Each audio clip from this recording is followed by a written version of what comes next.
Shalom, selamat hari Minggu buat kita semuanya. Selamat datang dan selamat bersekutu bagi jemaat Tuhan yang berbahagia di hari Minggu ini, yaitu di minggu yang pertama setelah Epifanias, tanggal 9 Januari tahun 2022. Marilah kita satukan hati dan pikiran kita. Kita buka kebaktian kita ini dengan bernyanyi dari Kidung Jemaat nomor 139 ayat 1 dan ayat 3.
Di dalam nama Allah Bapa dan nama anaknya Tuhan Yesus Kristus dan nama Roh Kudus yang menciptakan langit dan bumi. Amin. Bangkitlah, menjadi teranglah, sebab terangmu datang dan kemuliaan Tuhan terbit atasmu. Haleluya.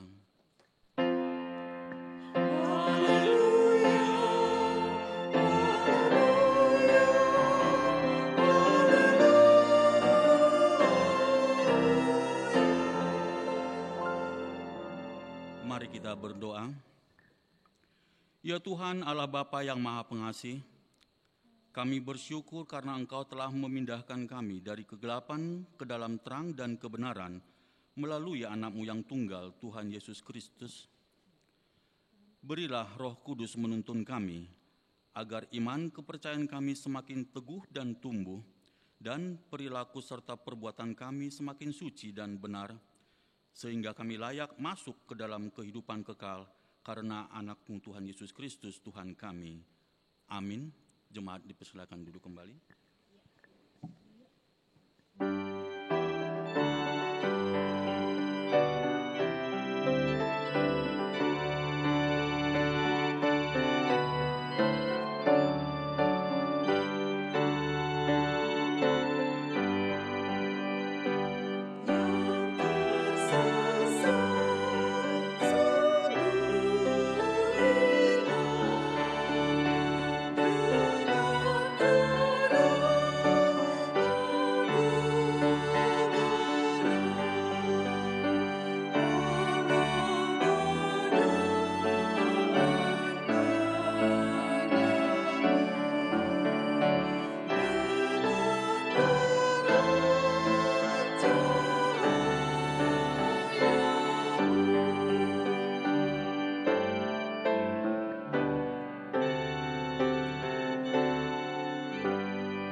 Hukum Tuhan untuk kita pada minggu ini ada tertulis di Yohanes pasal 6 ayat 29. Demikian hukum Tuhan, mari kita memperhatikannya. Jawab Yesus kepada mereka, inilah pekerjaan yang dikehendaki Allah, yaitu hendaklah kamu percaya kepada Dia yang telah diutus Allah. Demikian hukum Tuhan. Marilah kita bersama-sama memohon kekuatan dari Tuhan. Ya Tuhan Allah, kuatkanlah kami melakukan yang sesuai dengan hukum-Mu. Amin. Jemaat Kristus yang berbahagia, kita memuji Tuhan dari Kidung Jemaat nomor 37B ayat 1, dan kami undang jemaat untuk bangkit berdiri.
Marilah kita merendahkan diri di hadapan Tuhan untuk mengaku dosa-dosa kita. Kita berdoa. Ya Bapa Tuhan kami di surga, Engkau Maha Kasih dan benar, berkat-Mu melimpah dan kekal selama-lamanya. Kasihanilah kami ya Tuhan, lupakanlah segala kejahatan dan dosa kami. Kami sering berbuat dosa terhadap Engkau dan membangkitkan amarah-Mu, karena kami sering melanggar hukum-Mu. Limpahkanlah kasih sayang-Mu kepada kami, dan berkatilah kami dengan pertolongan-Mu, ya Tuhan Allah, sumber kebahagiaan kami. Ampunilah segala dosa dan pelanggaran kami, di dalam anak-Mu Tuhan Yesus Kristus, Juru Selamat kami. Amin.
Janji Allah tentang pengampunan dosa.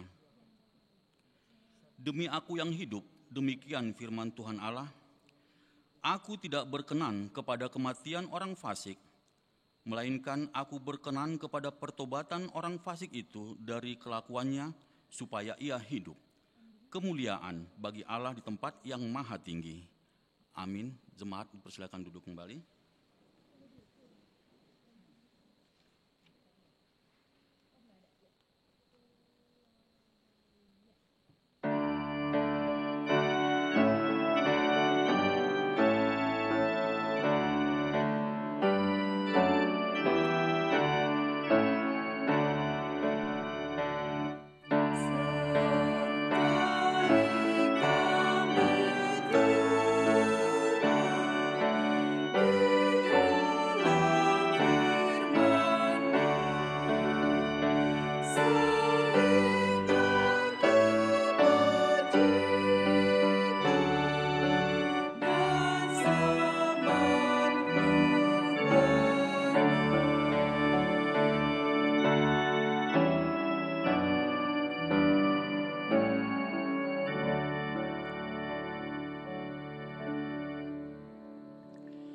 Epistel untuk kita pada minggu ini diambil dari Yesaya pasal 43 ayat 1 sampai dengan ayatnya yang ke-7. Mari kita membacakannya secara responsoria. Allah adalah satu-satunya penebus. Tetapi sekarang beginilah firman Tuhan yang menciptakan engkau hai Yakub, yang membentuk engkau hai Israel. Janganlah takut, sebab aku telah menebus engkau, aku telah memanggil engkau dengan namamu, engkau ini kepunyaanku.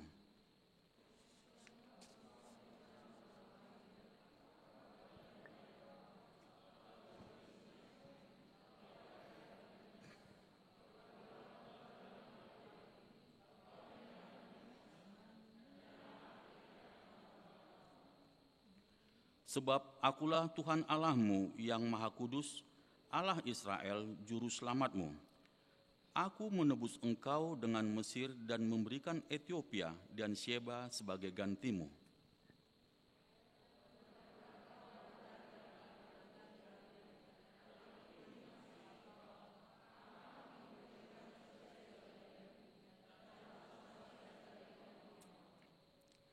Janganlah takut, sebab aku ini menyertai engkau. Aku akan mendatangkan anak cucumu dari timur, dan aku akan menghimpun engkau dari barat.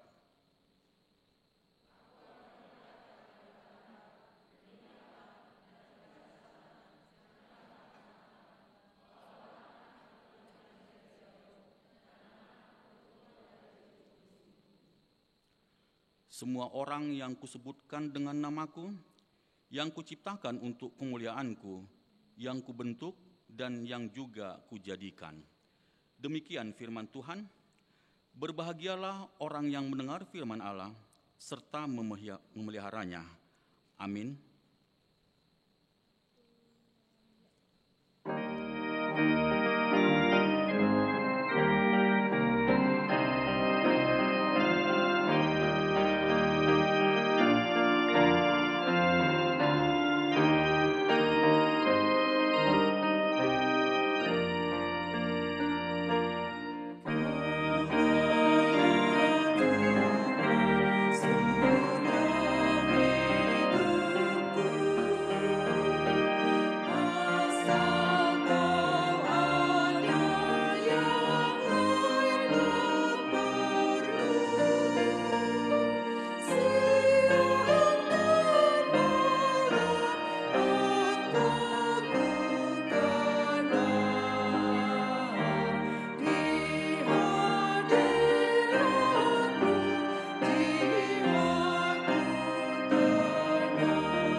Marilah kita bersama-sama mengaku iman kepercayaan kita.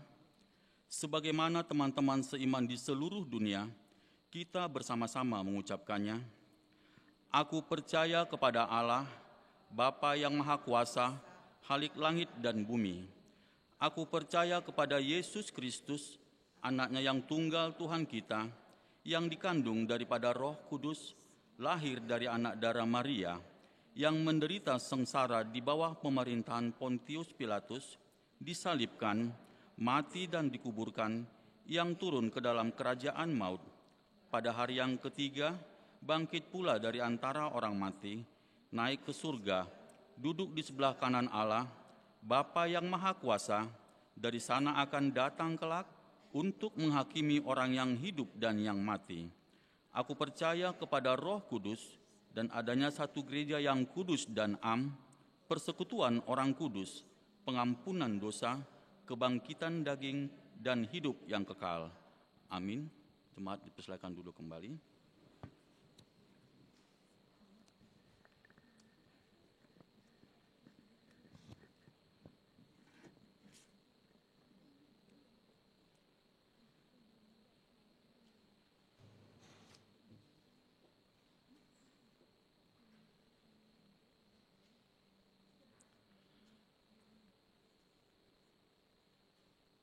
Shalom.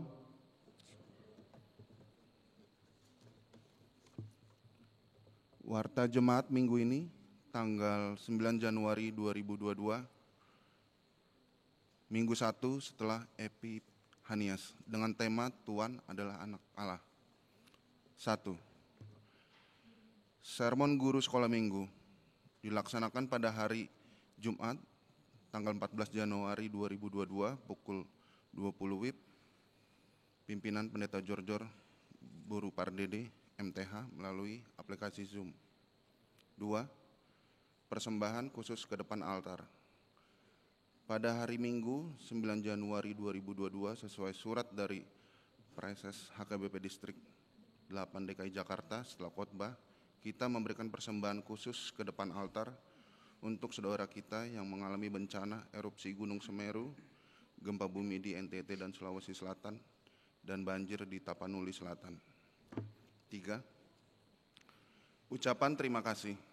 Majelis HKBP Kebayoran Lama mengucapkan terima kasih kepada seluruh jemaat yang telah memberikan persembahan bulanan, pribadi, ucapan syukur, tok-tok ripe, diakonia, dan lain-lain, sehingga program dan kegiatan gereja selama tahun 2021 dapat terlaksana dengan baik. Tuhan Yesus memberkati.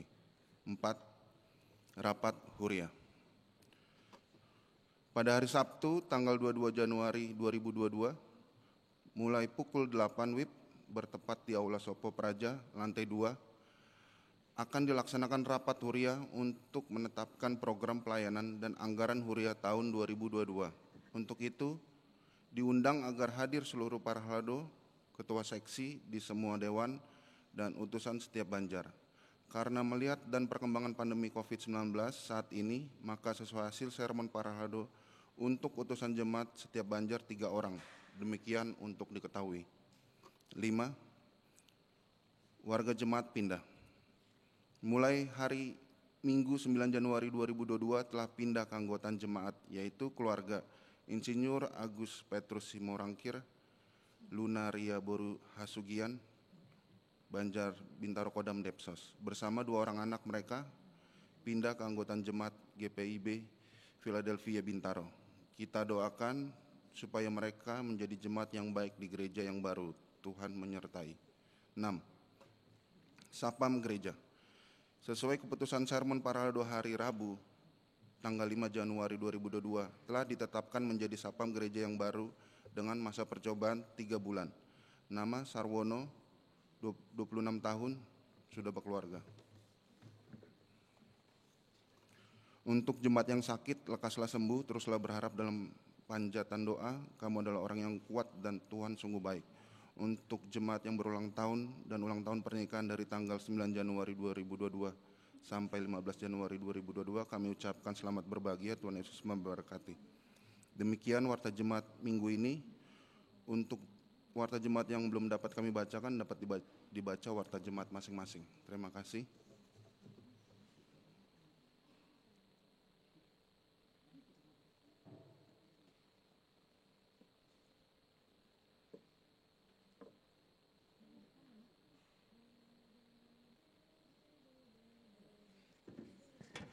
Jemaat Kristus yang berbahagia, kita akan mengumpulkan persembahan yang pertama 2 kantong dan kita memuji Tuhan melalui Kidung Jemaat nomor 380 ayat 1 dan seterusnya.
damai sejahtera Allah yang melampaui segala akal, kiranya menyertai hati dan pikiranmu di dalam Kristus Yesus, Tuhan kita.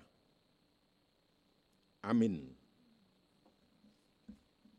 Firman Tuhan yang diperuntukkan bagi kita pada Minggu Epifanias yang pertama ini tertulis dalam Lukas pasal 3 ayat 15 sampai dengan 17 dan ayat 21 22.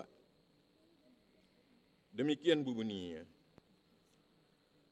Tetapi karena orang banyak sedang menanti dan berharap,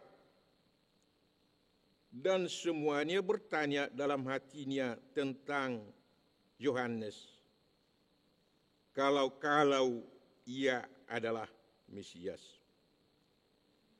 Yohanes menjawab dan berkata kepada semua orang itu, "Aku membaptis kamu dengan air, tetapi Ia yang lebih berkuasa daripada aku akan datang dan membuka tali kasutnya pun aku tidak layak. Ia akan membaptis kamu dengan Roh Kudus dan dengan api. Alat penampi sudah di tangannya untuk membersihkan tempat pengirikannya dan untuk mengumpulkan gandumnya ke dalam lumbungnya. Tetapi debu jerami itu akan dibakarnya dalam api yang tidak terpadamkan." Ketika seluruh orang banyak itu telah dibaptis dan ketika Yesus juga dibaptis dan sedang berdoa, terbukalah langit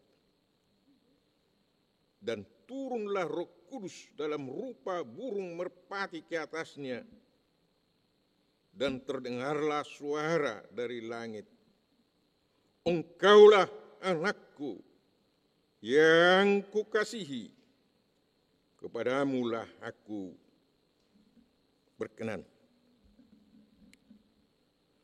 Saudara-saudara seiman dalam Yesus Kristus, sekarang kita melangkah ke Minggu Epifanias. Epifanias artinya penyataan, pencerahan. Artinya Allah memperkenalkan dirinya. Allah memperkenalkan dirinya, mengungkap dirinya supaya manusia mengenal Allah. Allah yang maha kuasa itu, Allah yang sangat mulia itu, yang jauh lebih mulia dari segala yang ada di dunia ini, mau membuka diri dan memperkenalkan dirinya kepada semua umat manusia. Kepada orang yang di kolong jembatan sana juga. Kepada orang yang termarginalkan, yang terpinggirkan. Kepada orang yang bantaran sungai itu. Kepada orang yang kamu anggap tidak ada apa-apanya itu. Allah memperkenalkan dirinya.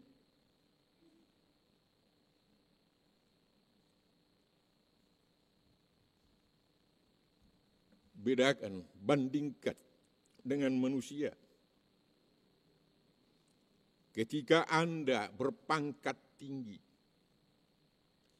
Maukah Anda membuka diri dan memperkenalkan diri kepada rakyatmu?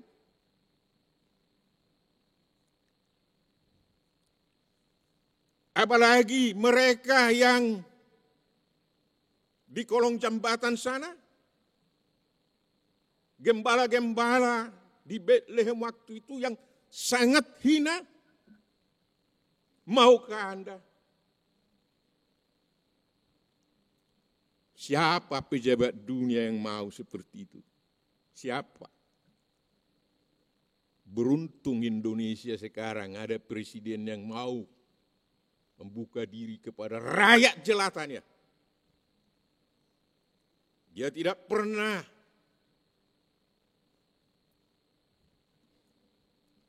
mengandalkan kekuasaan kemuliaannya.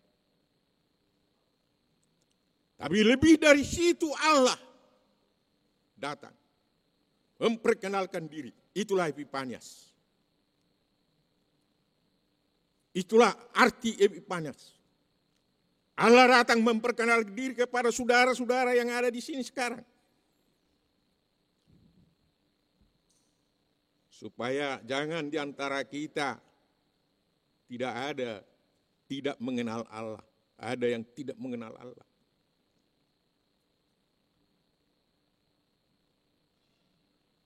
Allah memperkenalkan diri dengan berbagai cara. Dia memperkenalkan diri dengan tanda-tanda alam, kejadian-kejadian di alam ini secara umum. Memperkenalkan diri dengan tanda-tanda mujizatnya. Memperkenalkan diri dengan menyatakan namanya. Memberitahu siapa namanya.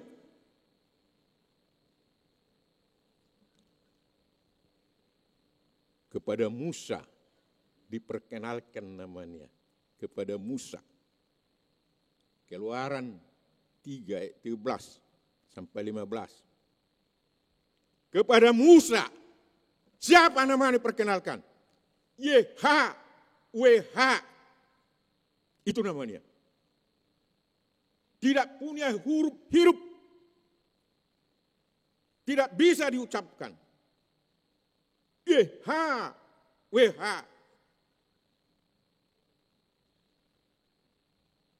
Shema Israel. YHWH Elohenu. YHWH Ehad. Tarson marhata hibir jauh Tuhanmu. Karena zaman kami harus belajar itu. Harus.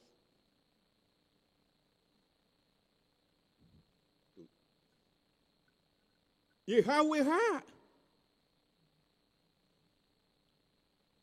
Begitu agung nama itu. Begitu mulia nama itu. Begitu berkuasa nama itu. Makanya orang Israel takut mengatakan nama itu. Takut mengatakan nama YHWH. Hingga sekarang. Mereka tidak mau menyebut nama itu. Dan ada hukum ketiga. Mengatakan jangan mengucapkan nama Allah dengan sembarangan. Takut mereka. Maka kalau mereka membaca Ulangan 6 ayat 4 dalam bahasa Hebrew, bahasa mereka, Shema Israel ketemu dengan YHWH, Adonai Elohenu. Lalu YHWH Ehad, Adonai Ehad. Diganti itu. Diganti. Mereka tidak mau mengatakan itu. Nama itu. Nama yang diperkenalkan kepada Musa itu. Itu namanya. YHWH itu. Yang oleh Israel, Adonai. Apa artinya Adonai? Tuhan. Tuhan, itu artinya. Maka diterjemahkan ke dalam bahasa Yunani, Kurios. Kurios. Lord. Tuhan. Itu. Saudara-saudara, jangan katakan Abraham, Ishak, Yakub sudah mengenal nama itu. Belum.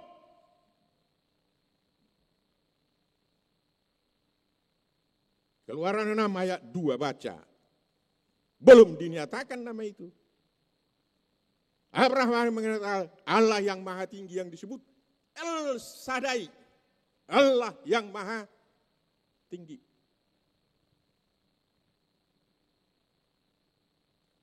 Allah. Itu terjemahkan dari Elohim. Dari Allah. Bereshit bara Elohim et hasamaim et haaretz. Kejadian 1 ayat 1 itu. Pada awal mulanya Allah menciptakan langit dan bumi. Allah. Allah tidak bisa dipisahkan dari Alkitab. Setiap ada El, ada itu Allah. Elohim, Allah. Bahkan Il, Allah. Kata Allah itu datang dari Persia masuk ke bahasa Arab. Sampai sekarang dipakai itu. Pakai. Nah, kenapa disebut Yahweh, YHWH itu? Oleh ahli teologi mengatakan Yahweh supaya bisa dibaca, ditambahlah huruf hidup A dan E-nya itu. Datang orang Batak, Jehovah. Au Porsia di Batak, Jehovah. Itulah nama Allah yang diperkenalkan Allah melalui Musa.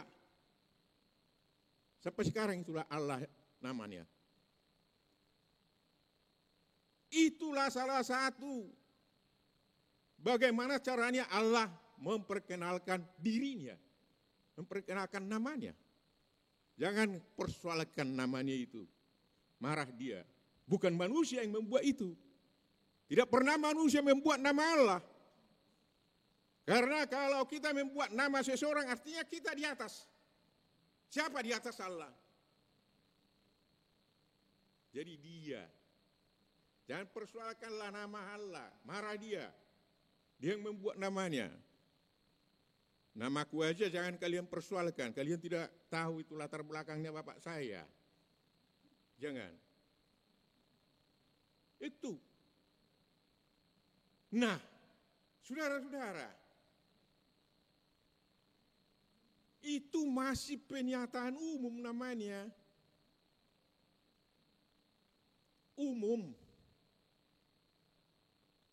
Ada yang khusus. Allah memperkenalkan dirinya, yaitu melalui Yesus Kristus. Nah, Yesus Kristuslah, disinilah WHWH itu, YHWH itu. Anda percaya kepada Yesus Kristus, Anda percaya kepada YHWH. Sengaja saya tidak mau pakai Yahweh itu. Supaya aslinya itu. Itu. Percaya kepada Yesus Kristus, percaya kepada Allah Bapa, Allah Anak, Allah Roh Kudus, itulah YHWH.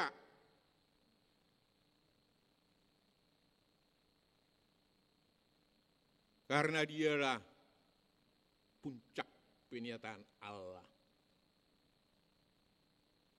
Dialah puncaknya. Apa yang di Allah, itulah yang ada di Yesus Kristus. Kepenuhan Allah, pleroma kata orang Yunani. Apa yang ada di Allah, itulah yang ada di Yesus Kristus. Makanya tidak salah kalau berdoa, Allah yang kami kenal dalam Yesus Kristus. Kita selalu berdoa di dalam nama anakmu, Yesus Kristus. Itu saudara-saudara. Itulah yang mau dinyatakan oleh khotbah hari ini kepada kita. Yesus Kristus yang diperkenalkan kepada kita.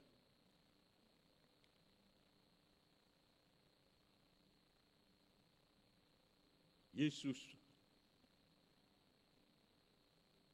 yang adalah YHWH itu yang disebut oleh orang-orang teologi Yahweh itu, dialah anak Allah yang membawa zaman baru. Zaman baru. Zaman lama sudah ditinggalkan. Sekarang zaman baru. Diperkenalkanlah zaman baru itu dalam Yesus Kristus. Kalender baru dalam Yesus Kristus. Bukan lagi kalender lama. Waktu yang baru dalam Yesus Kristus. Sejarah yang baru dalam Yesus Kristus. Hidup yang baru di dalam Yesus Kristus. Bukan lagi lembaran lama, lembaran Musa. Lembaran Musa itu hukum yang utama. Siapa tidak melaksanakan hukum, hukum mati. Itu. Datang zamannya Yohanes Pembaptis, zaman peralihan, zaman persiapan. Itu masih mempersiapkan jalan untuk yang baru itu. Tetapi Yohanes Pembaptis itu masih deretan nabi-nabi perjanjian lama. Nabi terakhir. Dia. Deretan terakhir. Itu semua sudah lewat. Dan datangnya Yesus. Dan diperkenalkannya Yesus anak Allah itu. Kita masuk ke dalam zaman yang baru. Zaman yang baru itu memasuki kalender dunia. Memasuki tahun-tahun dunia. Memasuki tahun kita sekarang. Maka saudara-saudara, di awal tahun ini, Epifanias ini, kita harus memasuki tahun baru ini di dalam kalender yang baru ini. Di dalam kalender yang dibawa Yesus Kristus ini. Bukan di kalender Musa lagi, bukan di kalender Yohanes Pembaptis lagi. Yang baru inilah, disinilah rancangan keselamatan Allah nyata. Kita dirancangkan untuk selamat, bukan untuk celaka. Itu khotbah di akhir tahun waktu itu. Rancangan Allah itu adalah rancangan keselamatan. Itulah yang nyata dalam rancangan Yesus Kristus. Rancangan keselamatan. Bukan rancangan kecelakaan. Bukan rancangan penderitaan. Masukilah tahun baru ini dengan rancangan keselamatan itu. Masukilah di dalam Yesus Kristus. Situ. Jadi ada zaman baru. Ada jalan baru yang dikasih lagi. Bagaimana kita memasuki jalan baru itu? Bagaimana kita memasuki kerajaan Allah yang menyelamatkan itu? Ada baptisan baru. Baptisan Yesus. Baptisan atas nama Yesus. Yohanes Pembaptis mengatakan, dia yang lebih berkuasa. Saya membaptis dengan air. Dia membaptis dengan roh dan api. Itulah baptisan yang baru.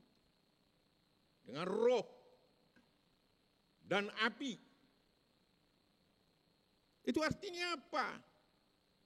Setiap orang yang dibaptis dalam nama Yesus, dia telah menerima Roh Kudus. Tapi setiap orang menerima baptisan Yesus, dia dibaptis dengan api. Artinya apa? Segala dosa, segala kejahatan, segala jerami-jerami itu harus dibakar. Gandum itu yang harus disimpan di dalam lumbung. Artinya apa? Ada pemurnian hati. Hati harus baru. Tinggalkan itu segala dosa dan kejahatan itu. Itulah baptisan yang diterima oleh setiap orang percaya. Baptisan yang sudah kita terima. Apa bedanya dengan Yohanes Pembaptis? Dia hanya membaptis dengan air. Yohanes Pembaptis mengatakan itu.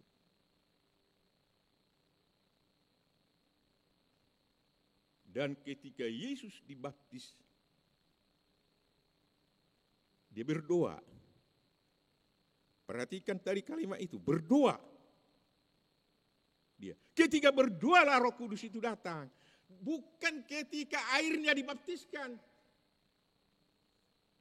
Ketika berdoa datang Roh Kudus itu. Disitulah arti baptisan Roh itu yang datang melalui Yesus Kristus. Itu. Kenapa saya katakan itu jalan baru ke dalam kerajaan Allah?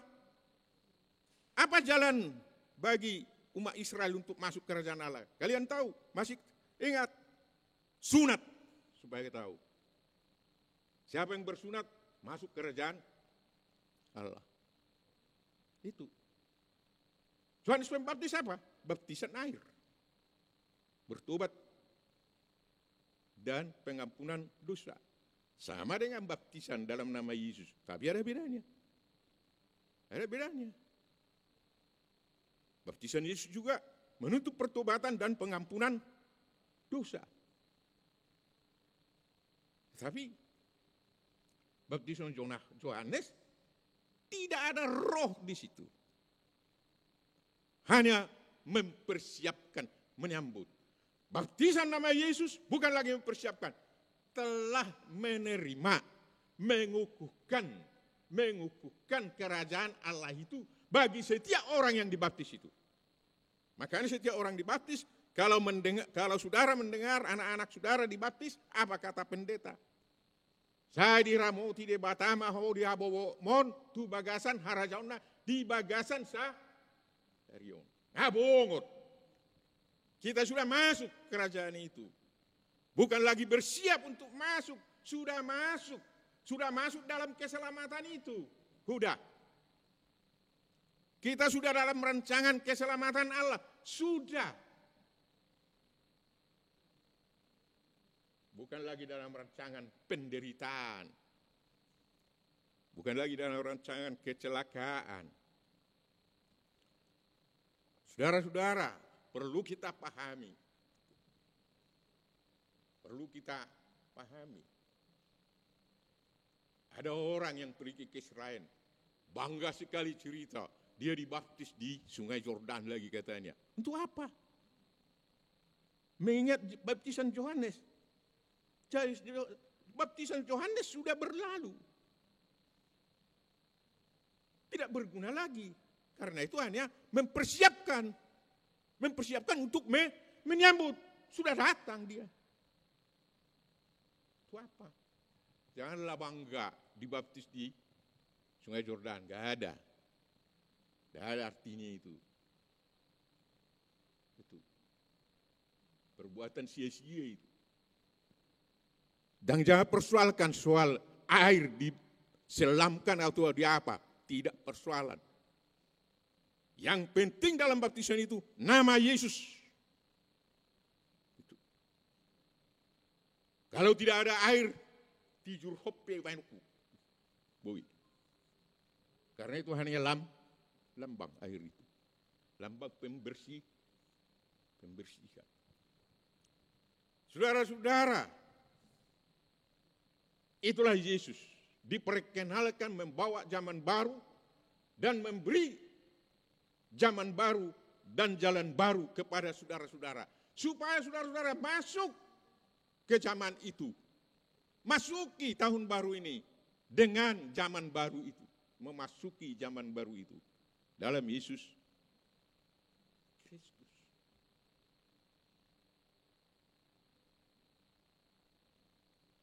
Yesus diperkenalkan sebagai anak Allah. Anak Allah yang bagaimana dia diperkenalkan? Pertama, anak Allah yang mau solider dengan manusia. Solider dengan sesama manusia. Manusia berdosa. Solider dengan manusia yang hina itu. Satu dengan manusia. Itu makanya dia dibaptis. Dia datang kepada Yohanes Pembaptis, minta dibaptis. Padahal baptisan Yohanes Pembaptis adalah untuk pertobatan dan pengampunan dosa. Perlu bagi Yesus pertobatan dan pengampunan dosa? Tidak perlu. Kenapa? Dia tidak berdosa. Lalu kenapa dia harus dibaptis bersama orang banyak itu? Kalau saudara perhatikan tadi teks Alkitab itu kan bersama orang banyak. Memperkenalkan dia sebagai orang yang solider. Orang yang mau satu dengan orang yang menderita. Mau satu dengan saya yang menderita karena dosa. Mau satu dengan bapak-bapak dan saudara semua yang menderita karena dosa. Dia menanamkan solidaritas. Supaya manusia yang menerima juga mau solider dengan orang lain. Tidak milih-milih teman. Tidak mengandalkan level-level. Level ini, level itu. Enggak ada itu. Enggak ada. Harus solider dia. Maka dia dibaptis dengan baptisan Yohanes Pembaptis.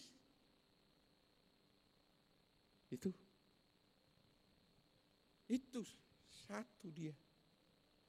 Yang kedua apa? Dia diperkenalkan sebagai Allah yang tetap satu. Dia satu dengan Allah. Karena dia diperkenalkan sebagai Allah Tritunggal. Allah Tritunggal. Roh turun atas dia. Bapa di surga bersuara dari surga. Dia diperlengkapi oleh roh itu. Untuk apa dia diperlengkapi? Untuk melaksanakan tugasnya. Ini sebenarnya hari pelantikan bagi dia. Untuk melaksanakan tugasnya. Mulailah dia tampil di muka umum. Tampil di muka umum. Melayani dia di muka umum. Jadi Allah di surga, Roh Kudus, Yesus.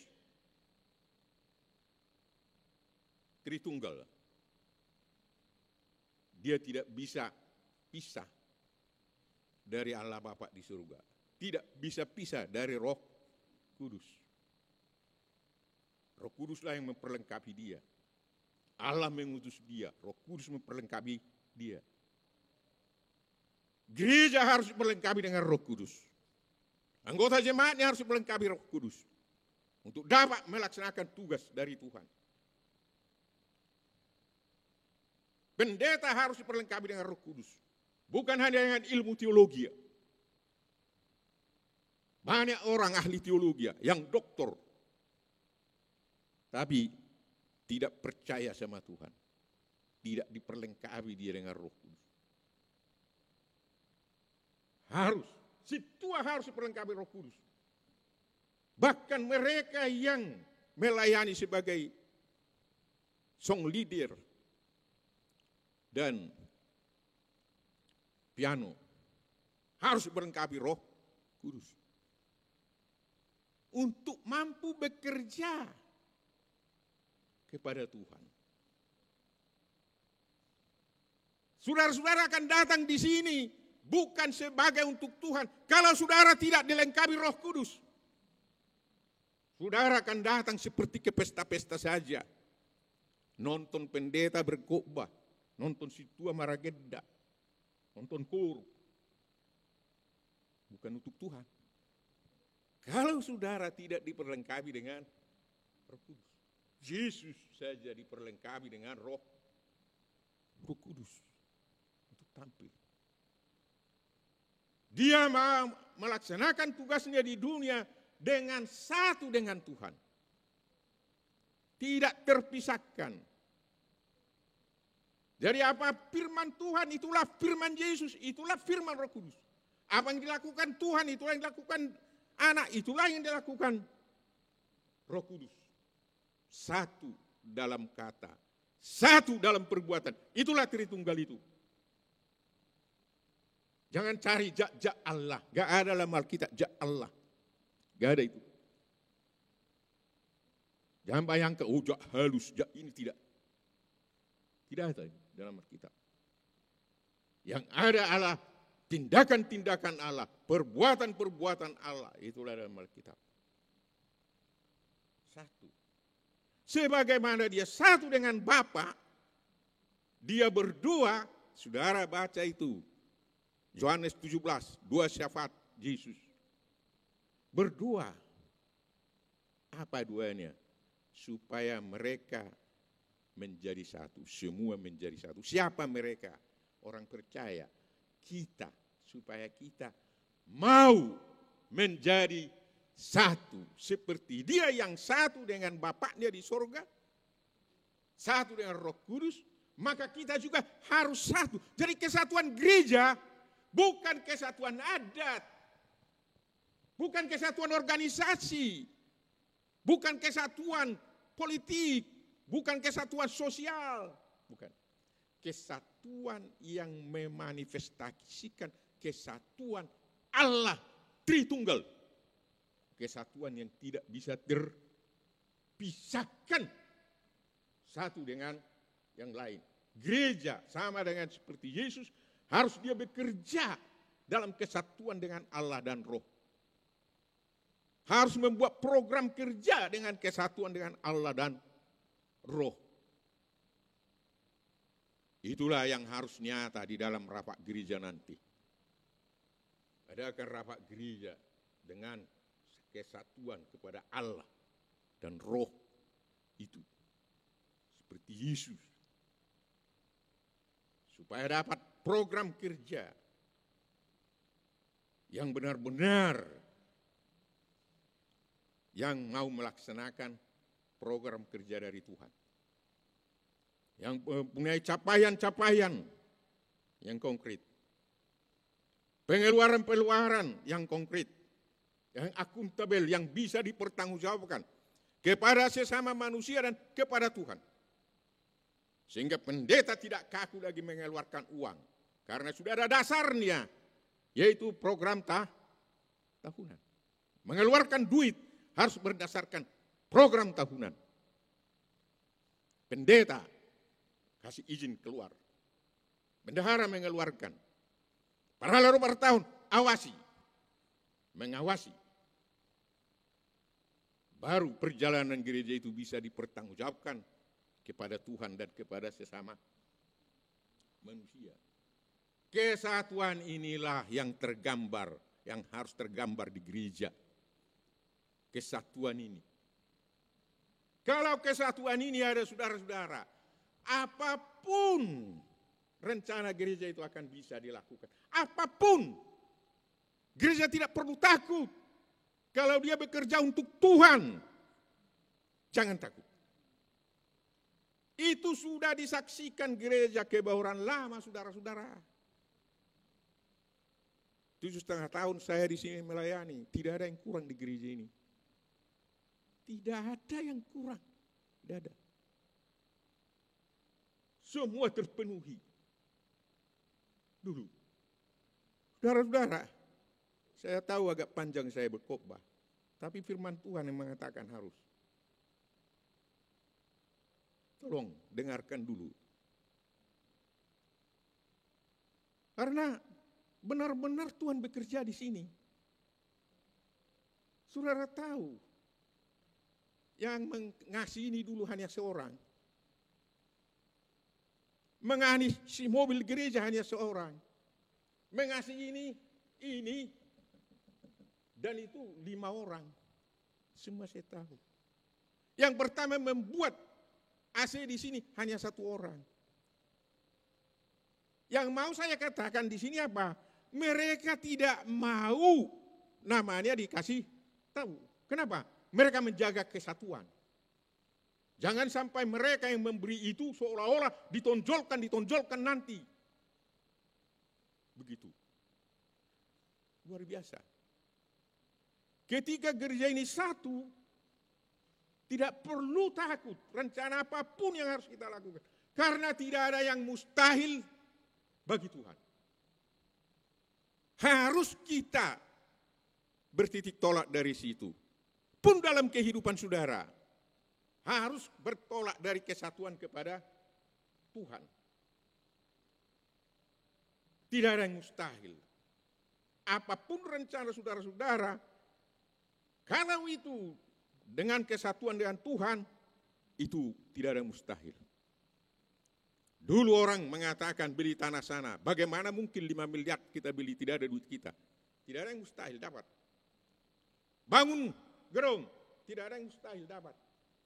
Di mana ada kesatuan itu, kesatuan dengan Tuhan itu, kita mau bekerja untuk Tuhan, tidak ada yang mustahil. Tidak ada yang mustahil. Saya anjurkan kepada perhalaru dan kepada pendeta juga, beli itu di depan itu. 13 miliar katanya. Saya yakin bisa. Saya yakin. Iman saya mengatakan, yakin saya bisa. Percaya kepada Tuhan. Kalau itu untuk Tuhan, kecuali untuk dirimu sendiri, dan mengandalkan dirimu sendiri.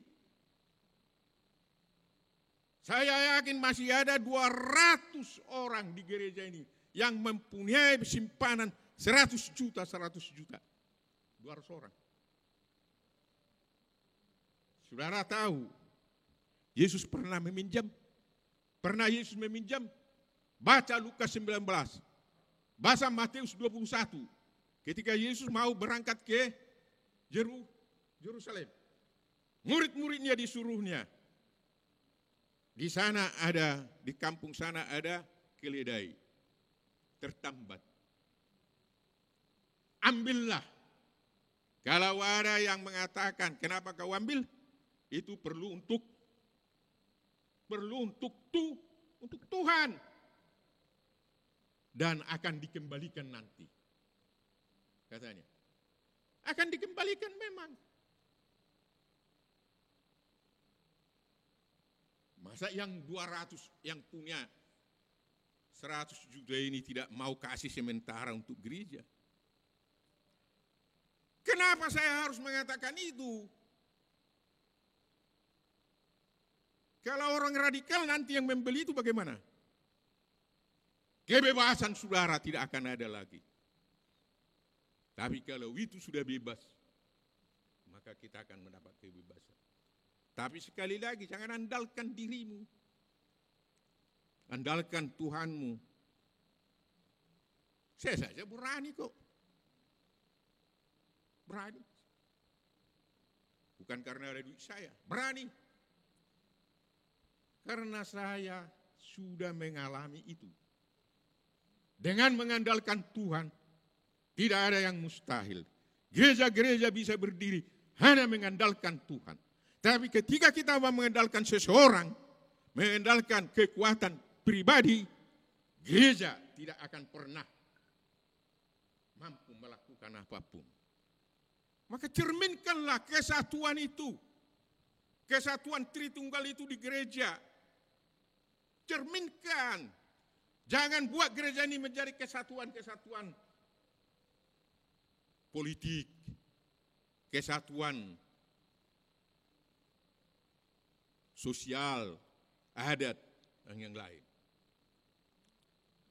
Itu. Yang terakhir saudara-saudara, Yesus diperkenalkan sebagai orang yang taat menderita hingga akhir hidupnya. Suara dari Allah itu mengatakan, engkaulah anakku, katanya. Saudara tahu, engkaulah anakku maksudnya, kalau di dalam Mazmur 2 ayat 7, saudara baca itu. Apa maksudnya? Engkau anakku di situ. Itu raja yang dilantik waktu pelantikan raja itu. Tetapi di lain pengertian juga dikatakan bahwa itu adalah raja yang agung. Dia adalah Mesias. Jadi kalau engkaulah anakku itu artinya engkaulah Mesias. Itu maksudnya. Mesias.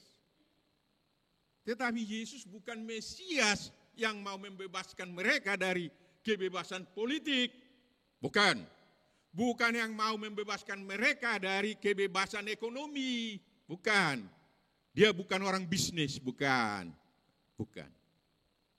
Dia adalah Mesias yang datang dalam kendaraan rakyat, keledai, miskin. Dia adalah Mesias yang menderita. Bukan Mesias yang mau mengandalkan kekerasan. Kekerasan untuk menegakkan hukum, tidak. Dia Mesias yang mau menderita. Menderita. Karena itu tadi dia solider dengan orang menderita. Supaya manusia berdosa yang menderita ini bebas dari penderitaannya dan tidak lagi binasa oleh penderitaan, bebas dari kematian dan tidak lagi binasa oleh kematian.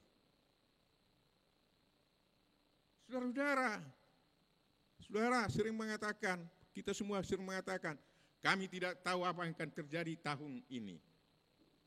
Ingat saudara, yang pasti yang terjadi penderitaan.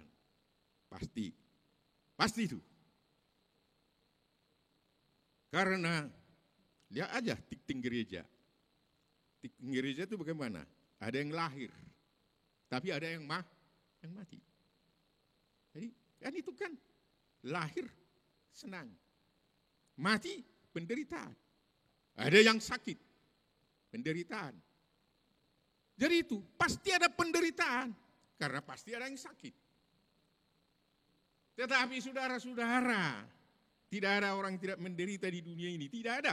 Tidak ada. Siapapun dia, tidak ada yang kaya, yang miskin, presiden, dan tukang sapu juga menderita kok. Gak ada yang tidak menderita. Ada orang yang tidak sakit? Gak ada. Semua akan sakit kok. Jangan katakan aku sehat terus. Gak mungkin. Itu. Penderitaan. Tetapi saudara-saudara, kita menderita tidak akan binasa lagi. Kenapa? Yesus mau menjadi Mesias yang menderita. Supaya penderitaan yang kita alami tidak lagi membinasakan kita. Anda sakit, penyakit tidak akan membinasakan. Bahkan Anda mati, kematian tidak akan membinasakan. Tidak. Bukan kebinasaan itu lagi. Oleh Yesus. Disitulah bedanya dia dengan Mesias yang ada di dunia ini. Yang dicita-citakan oleh orang Yahudi. Karena orang Yahudi menciptakan Mesias politik yang perkasa. Sampai sekarang pun mereka belum menerima Yesus sebagai Mesias. Mereka tidak mau Mesiasnya menderita. Tapi dengan penderitaan itulah Yesus membebaskan kita. Sehingga tidak binasa lagi. Jadi penderitaan tidak membinasakan, saudara-saudara. Bahkan kematian tidak membinasakan lagi bagi kita. Karena Yesus. Karena Yesus. Oleh karena itulah kita boleh bersuka cita Minggu Epifanias ini. Karena kita sudah di dalam keselamatan dan tidak akan binasa lagi. Itulah suara Epifanias yang sebenarnya. Itu suaranya. Bersukacitalah, Anda tidak akan binasa lagi oleh kesusahan apapun yang ada di dunia ini. Bahkan oleh penderitaan apapun. Bahkan oleh kematian, Anda tidak akan binasa lagi.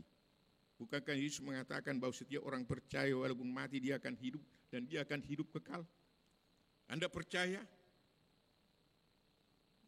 Amin.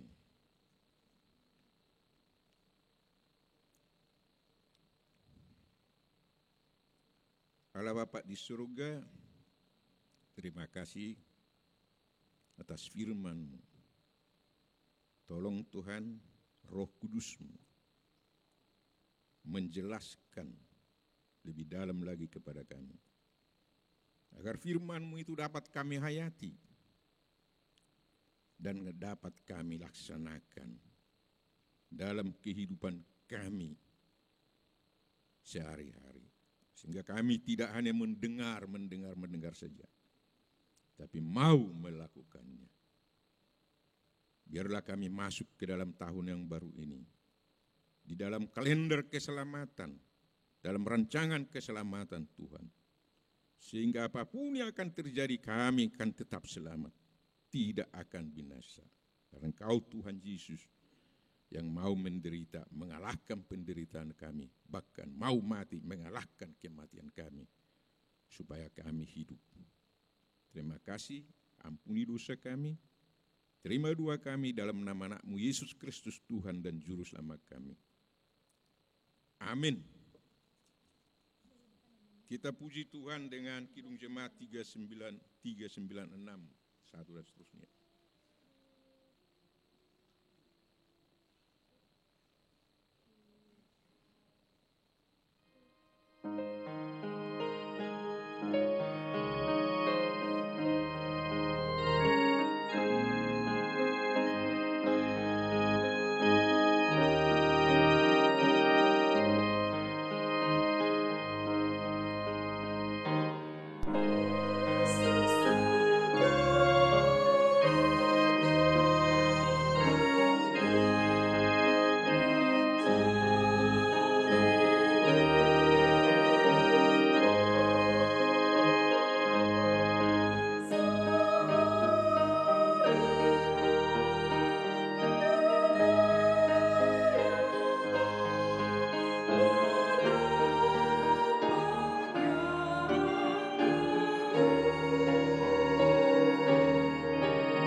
Mari kita serahkan persembahan kita kepada Tuhan.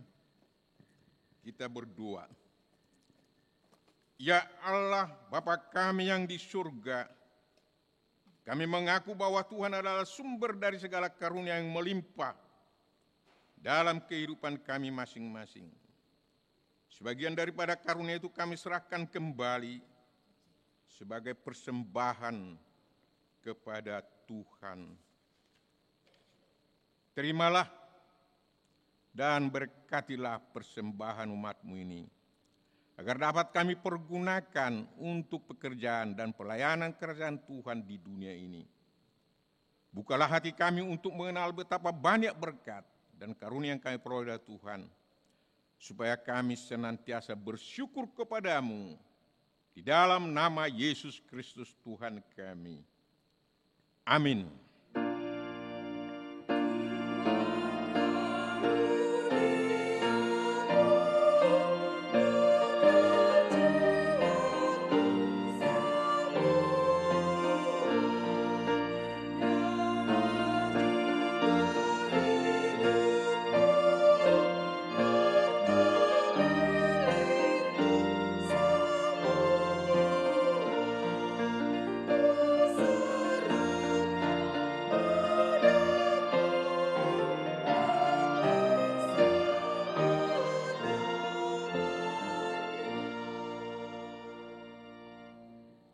Ya Tuhan Allah, Bapa dari segala terang, sumber dari segala anugerah yang maha sempurna. Kami bersyukur karena Engkau menyatakan kasih dan pengasihan-Mu dalam anak-Mu Tuhan Yesus Kristus yang menjadi manusia untuk menyelamatkan dan menebus kami. Kami merasakan kasih-Mu yang tidak dapat diukur panjang dan lebarnya, tidak terselami dalamnya dan tidak terhingga tingginya. Kami memuji nama-Mu atas terbitnya terang Injil-Mu, sehingga kami dapat hidup dalam pengasihan-Mu. Kasihani dan terangilah hati kami di dalam Roh Kudus, agar kami dapat melihat kebesaran-Mu dan terang yang datang daripada-Mu. Bawalah kami kepada anak-Mu sebagai upah penderitaan dan kesengsaraan-Mu yang menyelamatkan kami, sehingga kami berhenti berbuat dosa, tapi setia beribadah sebagai pertanda terima kasih kami. Kutuklah hati jemaat-Mu agar rela mengorbankan hati dan miliknya sebagai kurban persembahan bagi anak-Mu Tuhan Yesus Tuhan kami. Nyatakanlah berita Injil kepada orang penyembah berhala dan yang belum mengenal-Mu, agar mereka datang kepada terang yang telah terbit itu. Berilah hamba-hamba-Mu sukacita, agar berita kesukaan cepat tersebar ke seluruh negeri di dunia ini. Berilah hikmat kebijaksanaan kepada pemerintah kami dan seluruh aparatnya, agar mereka turut serta melapangkan jalan berita Injil. Kiranya kami bersama mereka tunduk dan taat kepada perintah anak-Mu, Tuhan Yesus, Tuhan kami. Amin. Bapa kami yang di surga, dikuduskanlah nama-Mu, datanglah kerajaan-Mu, jadilah kehendak-Mu di bumi seperti di surga. Berikanlah kami pada hari ini makanan kami yang secukupnya, dan ampunilah kami akan kesalahan kami seperti kami juga telah mengampuni orang yang bersalah kepada kami. Dan janganlah membawa kami ke dalam pencobaan, tetapi lepaskanlah kami daripada yang jahat.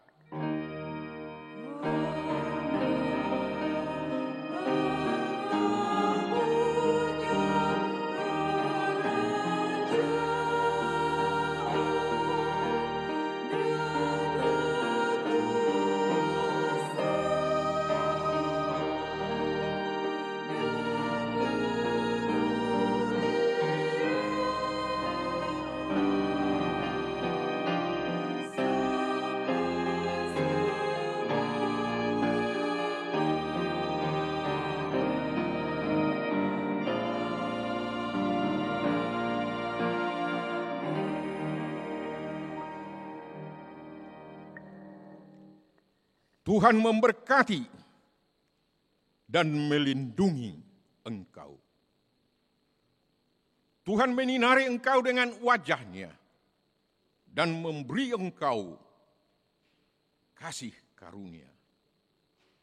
Tuhan menghadapkan wajahnya kepadamu dan memberi engkau damai sejahtera.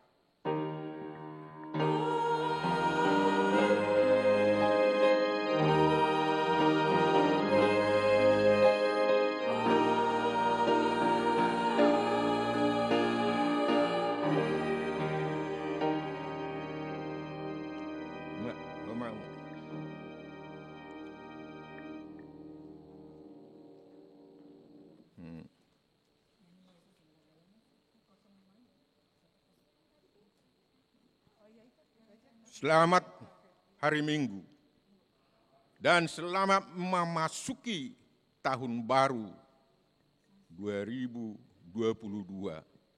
Tuhan menyertai dan melindungi kita semua.